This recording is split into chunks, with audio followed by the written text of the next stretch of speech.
मी इमाम शेख, माझ्या सत्यवेद या चॅनलमध्ये आजचं सेशन मी घेऊन येत आहे.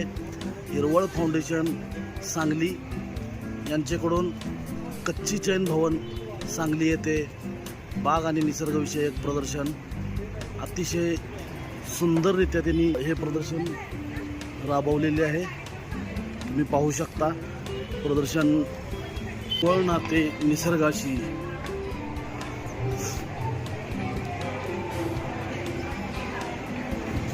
वेगवेगळ्या प्रकारची फुले, वेली, झाडे यांचे प्रदर्शन आणि यातून त्यांनी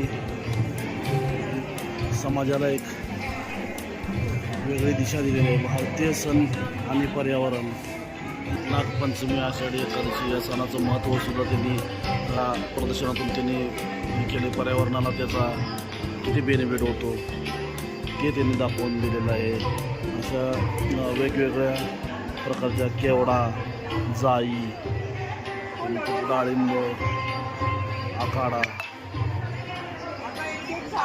रुई, ब्राह्मी अशा वेगवेगळ्या प्रकारच्या विष्णुकांता, पिंपळ, वेगवेगळ्या प्रकारच्या अशा झाडे, वेली तुम्ही पाहू शकता. तुळस, नागवेल, धोत्रा, नंतर शनी, वेगवेगळ्या फुलांचा, वेलांचा ते प्रदर्शन त्यांनी बनवलेलं आहे. दसरा, दिवाळी आणि पर्यावरण याचेही महत्त्व त्यांनी हे केलेलं आहे. दसरा सण मोठा नाही, आनंद तोटा. दिवाळीमध्ये त्यांनी सांगितलं पर्यावरणपूरक दिवाळीसाठी आपले योगदान, मातीच्या पणत्यांचा वापर करून स्थानिक कारागिरांना प्रोत्साहन द्यावे, फटाक्यामुळे होणारे दुष्परिणाम व प्रदूषण टाळा असा संदेशही त्यांनी या प्रदर्शनातून व्यक्त केलेला आहे.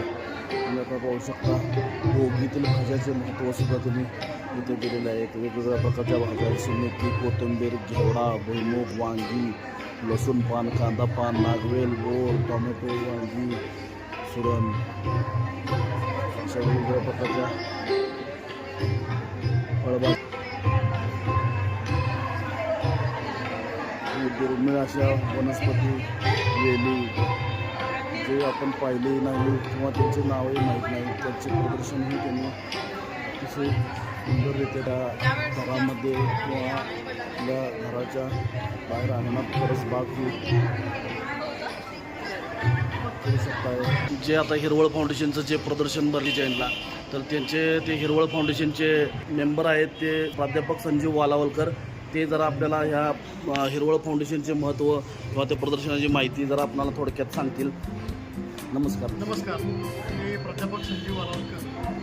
मी विलिंग्डन महाविद्यालयामध्ये वनस्पतीशास्त्राचा प्राध्यापक होतो आणि आमचं जे ॲग्रिकल्चर कॉलेज आहे तिथे आमचा nursery development and garden maintenance हा कोर्स होता. त्या कोर्सचा मी जवळजवळ 30 वर्ष कोऑर्डिनेटर होतो. सध्या मी सेवानिवृत्त आहे आणि त्या गार्डनिंगच्या त्याच्यातून जे विद्यार्थी बाहेर पडले त्या विद्यार्थ्यांनी आम्ही सगळ्यांनी मिळून ही हिरवळी फाउंडेशन ही संस्था स्थापन केलेली आहे.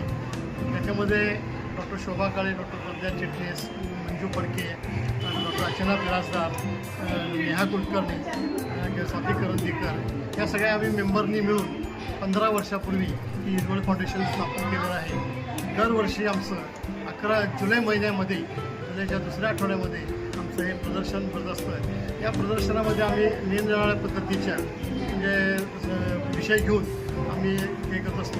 यावर्षीचा आमचा जो सण आहे भारतीय सण आणि उत्सव त्याच्याशी निगडीत असणाऱ्या वनस्पती आणि त्यांचा उपयोग पुढे केला आहे. त्याच पद्धतीनं आपण hanging basket, dish garden, terrarium, नंतर बोन्साय याचंसुद्धा आपण हे करतो आहे. हिरवळ फाउंडेशन नुसतं हे प्रदर्शन भरवत नाही आहे, तर दर महिन्याला आमची एक मिटिंग होत असते आणि शालेय उपक्रमसुद्धा आम्ही घेत असतो. निबंध स्पर्धा, पोस्टर प्रदर्शनसुद्धा आम्ही घेत असतो. त्यानंतर तर यापुढे आमचं असं मानस आहे की शाळेतल्या विद्यार्थ्यांना जाऊन त्या बागकामाविषयी आपण माहिती द्यायची आहे किंवा सध्या पर्यावरणाचा सुद्धा जो ऱ्हास होत चाललेला आहे किंवा लोक प्लॅस्टिकचा वापर अति करत आहेत त्याच संदर्भातसुद्धा निरनिराळ्या अपार्टमेंट्समध्ये जाऊन आपण तिथल्या गृहिणींना हे हिरवळ फाउंडेशनचं महत्त्व सांगून घरातल्या घरात भाजीपाला आपण कसा हे करावा, टेरेस गार्डनमध्ये आपण हे कसं किंवा वनस्पती कशा हे करावा याचं आम्ही मार्गदर्शन करणार आहोत. धन्यवाद सर. धन्यवाद. आपण हिरवळ फाउंडेशनची माहिती दिल्याबद्दल धन्यवाद. आभार आहे. नक्कीच तुमचं हे जे हिरवळ फाउंडेशन यांचा उपक्रम जो आहे ते अतिशय चांगला आहे आणि इथून पुढील काळात पण ते चांगलं भरभराटीस येवो एवढीच प्रार्थना करतो. धन्यवाद. धन्यवाद.